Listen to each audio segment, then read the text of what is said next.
Hey everybody, welcome back. We are on to chapter 7 of Stone Fox. This chapter is called The Meeting. It was Friday night, the night before the race, when it happened. Grandfather was out of medicine. Little Willie went to see Doc Smith.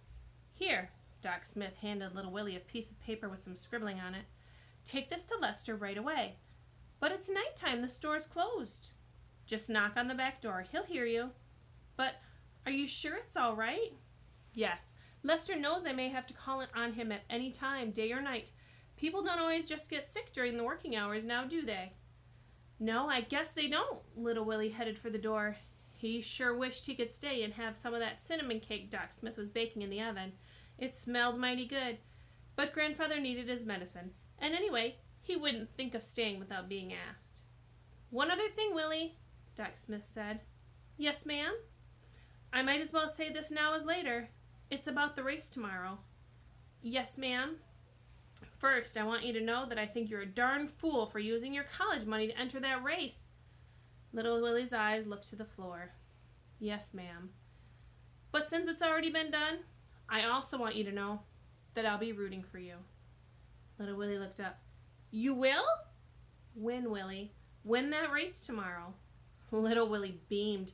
He tried to speak, but he couldn't find the words.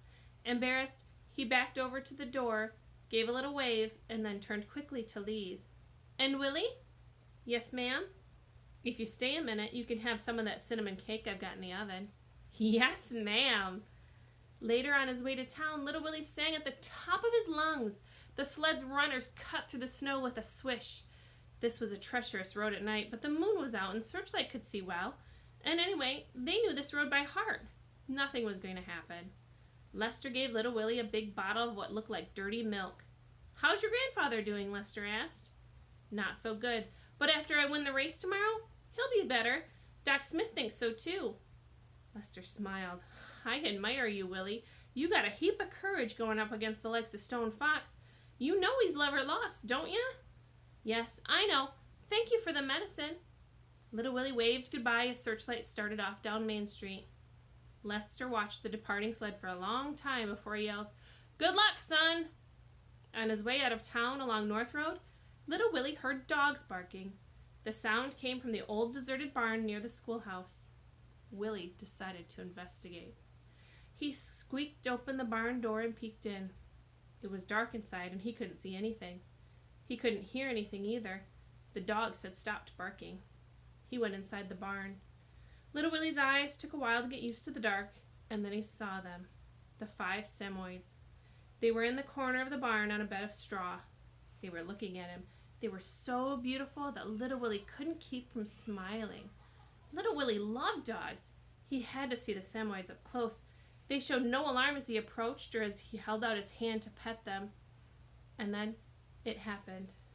There was a movement through the darkness to Little Willie's right, a sweeping motion. Fast at first, and then it appeared to slow and stop, but it didn't stop.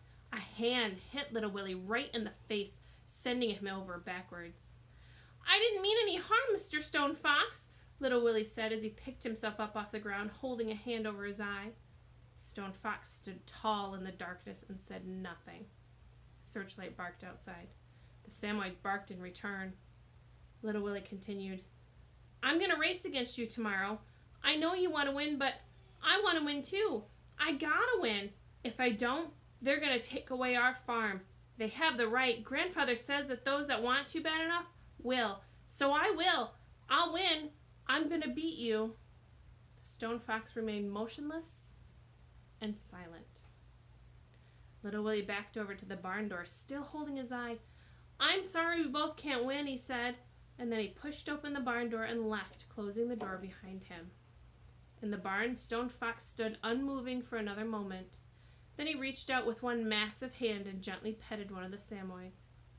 That night, Little Willie couldn't sleep. His eye was killing him. And when Little Willie couldn't sleep, Searchlight couldn't sleep. Both tossed and turned for hours. And whenever Little Willie looked over to see if Searchlight was asleep, she'd just be lying there with her eyes wide open, staring back at him. Little Willie needed his rest. So did Searchlight. Tomorrow was going to be a big day, the biggest day of their lives. That's the end of chapter 7. See you next time.